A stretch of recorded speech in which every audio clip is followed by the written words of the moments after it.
Good morning and welcome to Global Perspectives. From our home studios, I'm David Dumke. And I'm Katie Coronado. Welcome. Today we are joined by WMFE environmental reporter Amy Green, who is the author of a new book, Moving Water, The Everglades and Big Sugar. Congratulations on the book, Amy. Thanks so much. Amy, to establish the show, we'd like to get a little bit of background on you as a journalist. It's a huge deal to publish a book, and I wanted to know how you started and what led you to this book.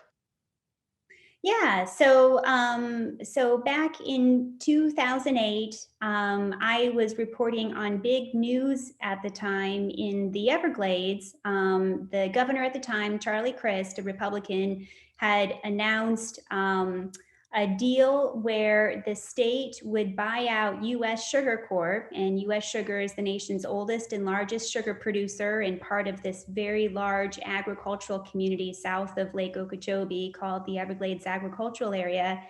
And the plan was for the state to buy out U.S. Sugar and put that land toward Everglades restoration. And this was monumental news because at the time it was seen as a historic way to restore the Everglades flow south as it once flowed, rather than east and west as it does today through a very convoluted water management infrastructure that we have in Florida. And so at the time, this was before I worked at WMFE, and I was working as a freelance journalist. And so I started working on an article for Newsweek magazine about the Everglades Foundation, which is just a powerhouse of an organization that was very involved in orchestrating this deal. And so during the course of reporting that article, I had an interview with Mary Barley, whose husband had established the Everglades Foundation. And through talking with her, I could immediately see that Mary had lived an extraordinary life. And so a few weeks later, I was working on an article for the Christian Science Monitor and actually drove down to Islamorada, which is where Mary lives, and did a personality profile on her for the Monitor. And just, kind of got hooked with the Everglades right then and there. I can remember being in Everglades National Park with Mary and with a scientist at the Everglades Foundation named Tom Van Lent. And Tom told me a story about the construction of a highway through the Everglades in South Florida. And after the highway was constructed, they noticed that the vegetation on one side of the highway was changing and was different than what it was on the other side of the highway. And they figured out that this highway, served as a natural dam, and it just altered the flow of water in the Everglades, not a lot, but enough to drastically alter the landscape and the vegetation. And I just thought this was the coolest thing. And I was very fascinated by Mary's story. And so a few years later, I called Mary and asked whether she would be interested in me writing a book about her life. And she said yes. Wow. It's a fascinating story, and I really enjoyed reading it myself. But I'm also very interested in politics. And your book also chronicles, competing interests throughout how money is involved in politics and have changed the trajectory of restoring the Everglades and what that really means to people. What does a positive outcome look like in this situation? So your book you outlined a whole bunch of different projects that have been proposed by Clinton administration and every administration since, as well as several Florida governors. Yeah, well, just, to give people a little background on what the book is about George and Mary Barley. And in the early 90s, George Barley was a wealthy real estate developer in Orlando. He was a wealthy real estate investor in Central Florida. And he was just a dynamo of an advocate for the Everglades. He just had a passion for the Everglades. He loved fishing in Florida Bay, which is at the south end of the Everglades, and was just enraged by the environmental degradation that was happening in the system. He was very politically connected through his real estate dealings, and he was also involved in some government boards, like an earlier version of the Florida Fish and Wildlife Conservation Commission and the National Marine Sanctuary, and so he just got involved in Everglades restoration, and he was really the first one to bring real energy and real resources and political connections to that movement. Before that, there had been, very, very effective and very, hardworking advocates in that movement. But George Barley really was the first one to connect real financial resources and real political connections to that movement. The book talks about George's very sudden and tragic death in 1995. He was on his way to meet with the Army Corps of Engineers about the Everglades, and his plane crashed and he died. And within weeks of his death, his wife, Mary Barley, took up his cause, and still today is an extremely influential advocate in Everglades policy and politics. And her Everglades Foundation is is one of the most important organizations in that movement. The book also is about Paul Tudor Jones, who is a Wall Street tycoon, and was George Barley's best friend. And both before George's death and after was another one who really brought kind of extraordinary financial resources to that movement. He was responsible for funding Audubon's first position in South Florida on the Everglades, and funded the startup of the Everglades Foundation. And he did this with very little, media involvement, media attention, and so, it may be the first work of journalism to really document the influence of Paul Tudor Jones in Florida environmental history, as well as George and Mary Barley. So when you ask about a positive outcome in the Everglades, what my book is about is those three individuals and how their work at advocacy, and George and Mary Barley in particular, their very tireless work at Everglades advocacy and their passion helped lead to the beginnings of Everglades restoration. Amy, thank you for that. What do you think helped the Barleys become that successful and have the impact that they've had? Yeah, so, really at the heart of moving water is this tension, between, the Barleys and the Everglades advocates, and a very powerful special interest group in the state of Florida, which is sugar growers, Big Sugar, as they're often referred to in political parlance. I mentioned the Everglades agricultural area earlier in the interview.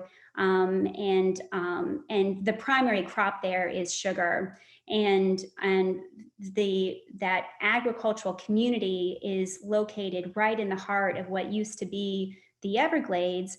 And so there, throughout the very troubled history of Everglades restoration, there has been tension there, involving the role of sugar growers and what their role should be toward Everglades restoration. A lot of the book takes a look at just this extraordinary influence special interests have in some of the most personal aspects of our lives, like the food we eat and the water we drink and the environment where we live, and just the extraordinary financial resources these interests can bring to bear in political debate over things like Everglades restoration.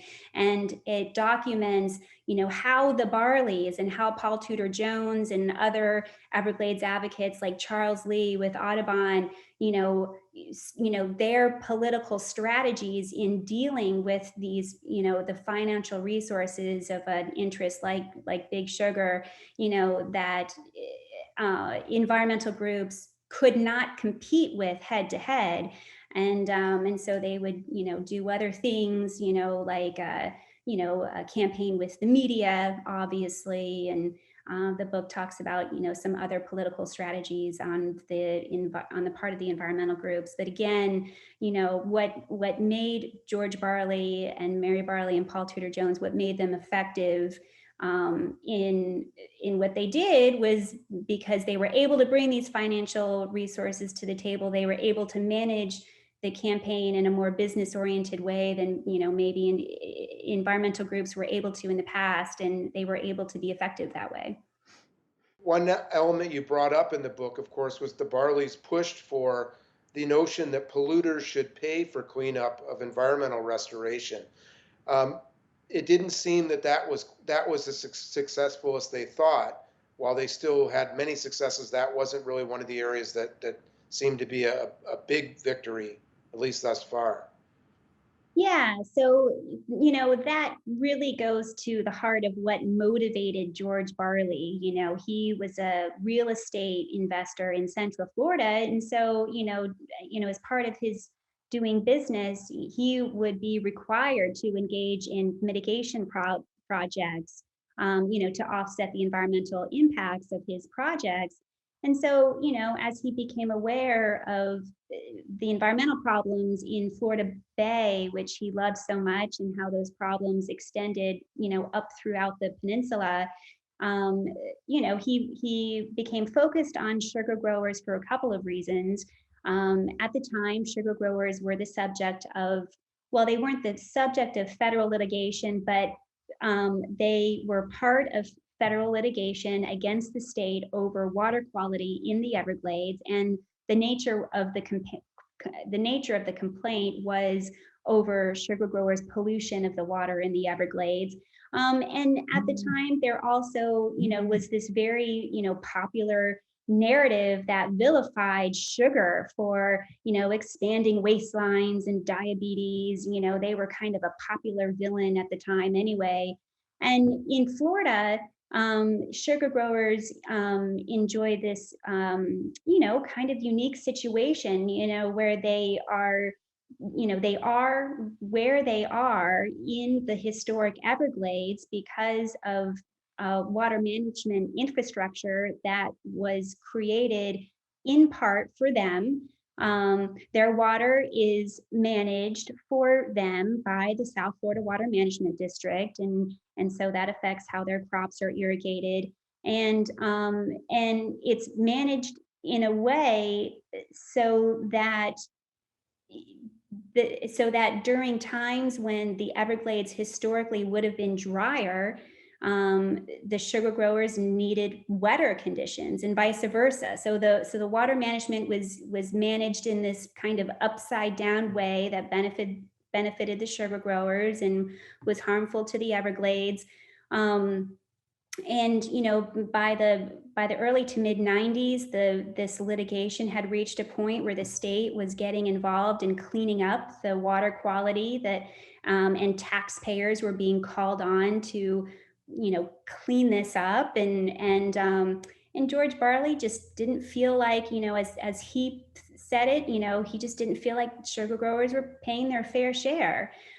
Sugar growers are paying taxes toward Everglades restoration, and they have gone beyond water quality benchmarks. And today, Everglades water is cleaner than it was back then.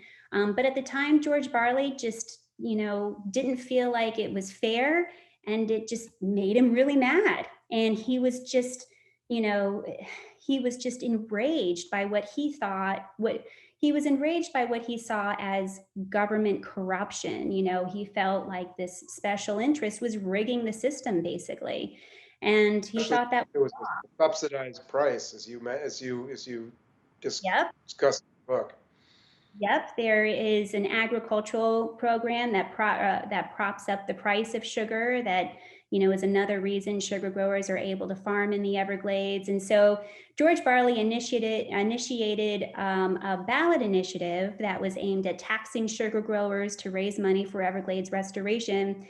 And unfortunately, he died before he was able to see that through to fruition.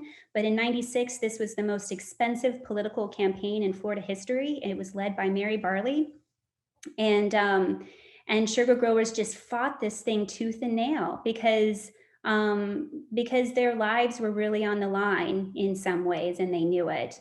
And it was a bitter debate. And in the end, the ballot initiative was partially successful. There ended up being 3 different ballot initiatives on the ballot that voters could vote for, and voters approved some of them, but not all of them. And then what ended up happening, the one of the measures that voters did approve, it required the legislature to implement it, and the legislature never did. So this show, of course, is Global Perspectives, and we look at a lot of Florida issues and kind of look at how they play out globally. So one question I have for you is, what are the lessons to be learned in a situation like the Everglades? You have this pristine area that has been changed by man for 100 years. So it's not just the sugar growers or efforts before that from Governor Broward himself on forward. What are some of the lessons to be learned here? The Everglades is, unlike any place on Earth, and the restoration effort that we are seeing in the Everglades, it's one of the largest of its kind in the world. And some of these projects that they're working on as part of Everglades restoration really boggle the mind at the scope and how large they are. I mentioned the water quality problems in the Everglades. To clean that up, they're building man-made marshes, filter marshes, and these are wetlands, engineered wetlands that are designed to absorb nutrient pollution from the water. The vegetative tissues of the vegetation absorbs the nutrient pollution, and as the water flows through these wetlands, the water flows clean than it was when it entered the wetlands. And these are engineered wetlands that are larger than anything we've seen in the world. Another project that really boggles my mind is this project that was envisioned as an underground subterranean reservoir. And the idea was that water would be pumped underground and stored underground and could be retrieved back to the surface whenever it was needed. And this is a fascinating project to me because it really goes to the heart of the biggest problems of Everglades restoration, which is, where are we going to store this vast quantity of water that's needed to revive the River of Grass, given the explosive population growth that we're experiencing on the peninsula? And so one of those ideas is to store the water underground. They were going to dig 300 wells around Lake Okeechobee. And through further study, there were some concerns raised about this. And they're still working on the project today, but they've reduced the number of wells quite a bit. And they're still continuing to study it very closely to make sure, that they aren't causing any new problems in doing this project. And so, the Everglades, the restoration project that's underway there, it's a global model. People come to Florida, from all over the world to learn about what we're doing here. And so, one thing that really motivates me as a journalist, I grew up in Florida, and billions of dollars are being spent on this thing. It's closely watched all over the world. And I just want to make sure we're doing a good job and make sure we're doing it right. Amy, that's a great transition to my next question. What is your goal, Amy's goal, with this book? I think my main goal with this book, I just also produced a podcast with WMFE called Drained. It was a podcast that we did in partnership with the Florida Center for Investigative Reporting. And I talked during the podcast about one of the reasons I'm fascinated by the Everglades is because it's just, I have an analytical mind, and it's just so complicated. I say in the podcast, it's like a Rubik's Cube I can't put down. I ask one question and that leads to another question and another and another. And I really think it took writing a book and doing a podcast to figure it out. And I'm still learning, and I still have a lot to learn, certainly. But I have a heart for the Everglades. I'm fascinated by the politics, by the engineering that's going into the restoration. I'm fascinated by the science of the ecosystem itself and kind of the miracle of the ecosystem itself. And as a journalist, like I said, you know, I just feel like somebody needs to be keeping an eye on it and making sure it's going well. It's Florida's most important water resource. All of us Floridians are dependent on the water supply that the Everglades provides, and I just feel it's important. Amy, there is one section of the book where you were reporting about a town hall meeting in Clewiston. Maybe it was a field hearing from a congressional committee. Um, but it pointed out the fact that, there are people worried about being losers in the process of restoring the Everglades, which serves a greater purpose. But in their daily lives, they're worried about survival. Absolutely. Yeah. And that's an important thing that the book deals with, is this, kind of David and Goliath battle between the Barleys and, the sugar barons, as they were sometimes called at the time, like the very wealthy Van Hool family, known as, part of Palm Beach, high society, kind of.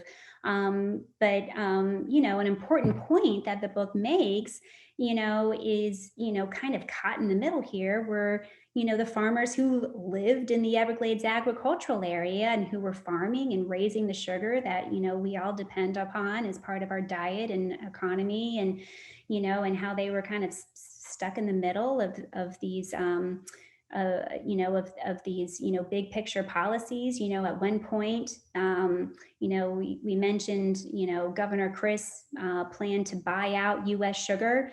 U.S. Sugar, the nation's largest sugar producer, really the heart of that community of Clewiston, is certainly the largest employer there, would have gone out of business. People were terrified about what was going to happen, to their family budgets and their communities. And it was a very stressful and fearful time.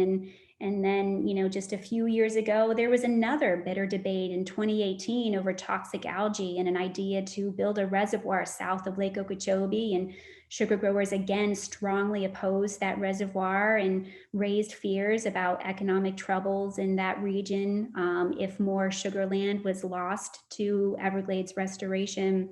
And so that's an important thing that the book talks about. I know this is new, it's a new book, but if in the future, if you do get sugar growers who read the book and say, you know what, I should have talked to her, would you consider that to give them their chance to speak out? Absolutely. As a journalist, your job is to talk to everyone and give everyone a chance to, speak their mind and speak for themselves. There were, several farmers who I visited with in the Everglades agricultural area who asked not to be named in the book. And so in writing the book, I tried to, weigh their perspectives and represent their views in a way, that did not identify them in the book. And was very appreciative of their time and and helpfulness and information that they could provide. So yes, certainly would love the opportunity to visit more with sugar growers. I mentioned Rick Roth earlier in the interview. We also talked with him for the podcast that we produced, WMFE, in partnership with the Florida Center for Investigative Reporting. Amy, first of all, I want to tell our viewers this is the book, and so I encourage you to read it. Uh, the great accomplishment that I see in this book and in your reporting is how you make very complex issues uh, accessible to people. So, what are some of your keys at doing that, not just with the Everglades issue, but other environmental issues you've covered? Well, I think one of the best ways to do that is to make the story one about people. The Barley story is just so extraordinarily compelling. Um, I just was fascinated by Mary Barley. I just was an admirer of hers as kind of a fellow professional woman. She has a very fascinating personality. An extraordinary personal history, and so anytime you can find a compelling story, it's really the Barleys who take the hand of the reader and lead the reader through this extraordinarily complex bureaucratic tale of Everglades restoration and engineering projects and water management infrastructure and political policy and all of these things. And so that was one of the things that made the book such a pleasure to write, was that it was just the Barley story was just such a good story. Characters are obviously very important to this. Amy Green, thank you so much for joining us today. We really appreciate your time. It's my pleasure. Thanks so much for including me. And thank you for joining us.